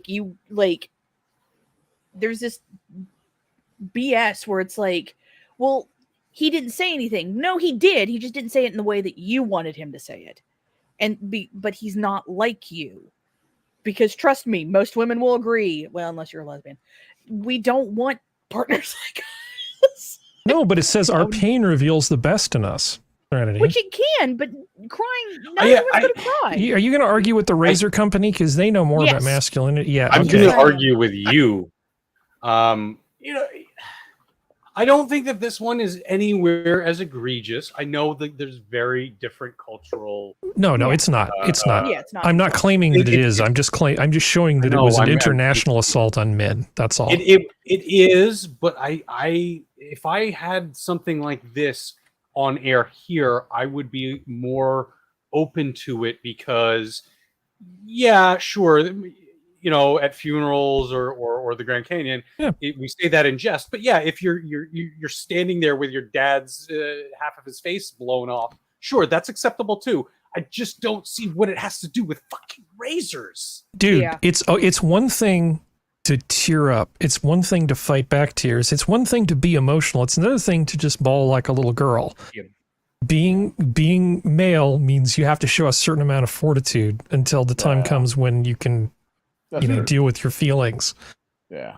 But fortitude is one of the things we're supposed to be good at. And I don't think that this is necessarily the best message, but this was all making me terribly nostalgic. So I actually, of course, because this is how I do it, went back and pulled some vintage shaving commercials just for comparison and contrast. Oh, yeah.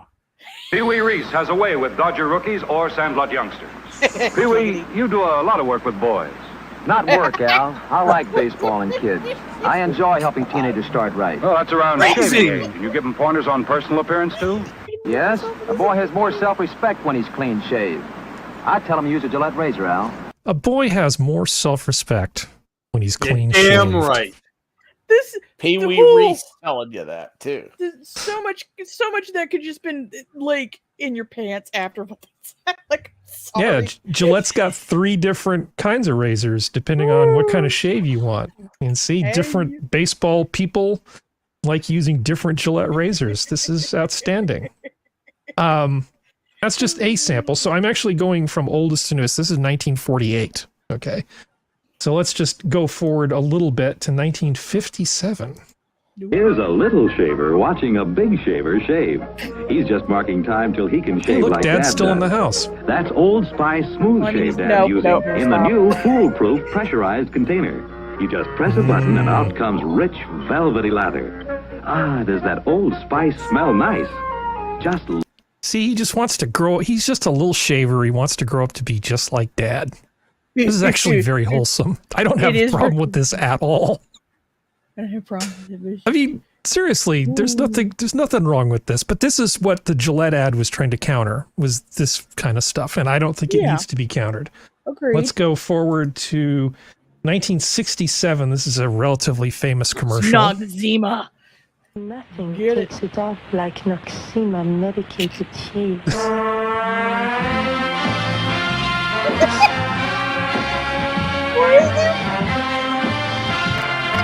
The music that's playing to is called the stripper. That's right. Yeah. Take it off. Take it all Take off. it all off. That's some advertising. Yeah, I remember that. Oh, sweet. That's some advertising. Yeah, Look at that guy. Look at that chin. He That looks is like he's not gonna even go. He's true. gonna go sell some ads. He's not familiar. LGBTQ anything. He's gonna go sell some ads. That's- Do we still have yeah. anybody watching? Okay, good. 1950s, siding salesman right there. Well, of course we go Chad to Chaddington. Oh, he was 19 a Swedish model. Okay, that's the reason why he's got that look. Okay, that explains a few things. Well, she's a Swedish model. Yeah, Or he's like who's a model? He is or she is? they're both apparently from the same part of the world, but she's the big one. She's the big Swedish model of Gunilla Nuts and I can name. see it. Okay. Yeah. Thank you, Sweden. Okay. Dashing McLantern Jaw. Nice, Mitch. Nice. Dashing McLantern Jaw. Swedish Irish teeth are crap. That's. I mean, Yeah, her that's, teeth are bad. this is a good picture though.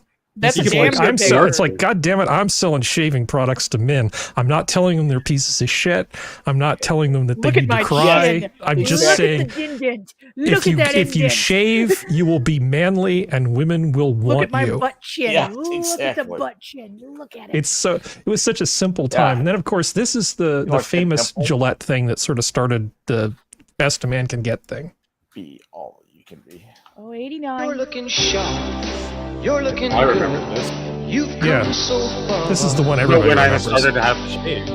Yeah. We know how to make the most of who you are. Father to son, it's what we've always done. Yeah, there's no talk of toxic masculinity, no nothing. We're just selling razors and America, God damn it. I got one more and then I'm done, I promise. Then I'll stop doing this to you. This is actually from this is from like 2012, I think. Oh, yeah, I remember this one. Oh, hey, buddy. It's your great-granddad here. In case you haven't noticed, I'm kind of busy fighting for your freedom in this little thing called the Second World War. Now, you're using that freedom to hurl insults at celebrities on Twitter? Listen, hashtag, you're not gonna fight like a man, you at least shave like a man. Excuse me. Boom! Barbasol. Kick ass. Oh yeah. This ad's great. I mean, it's got a real sense of humor. It good product placement. I mean, this What is year way that better. from? This is What year from is I that think from? early. It's like 2012, I think. Okay. I was thinking that was in the 2015. Well, this was timeframe. posted 9 years ago, but I think it's yeah, early 2010s. All right. Yeah. I like this. I don't know why. I just like the attitude. Well, we just talk about so much annoying crap that this just amuses me, so I kind of like talking about And it. it doesn't take itself too terribly seriously. That's what I always find that charming in ads. Yeah. Mm-hmm. It's a good thing. Let's see. Is chat still with us? Oh, we still got 15 people watching, which is good. Real men shave with a helicopter. Well, I mean, there's also the guillotine, which is what the national razor that shaves so close. Yeah. Guillotine. We got the cutest little guillotine. You know, the theme was that commercial first aired January 29th, 2013. 2013. So you know the theme to MASH, right? The TV series. Yeah. That iconic thing. That's actually in the movie. You hear the lyrics, which is the lyrics are "Suicide is painless." Yep. Just talking about walking into the chopper blades rather than having to deal with the insanity of that terrible war. Yeah. Yep. God, fighting in Korea must have been the suck. It's even more Up in those mountains, God. It was Just a it was terrible. bad. I mean, not that any war is good, but God, what a They terrible don't show war. you how dirty their the camps that they they were hung bad. out in. They're just nasty places. hear guys talk about that.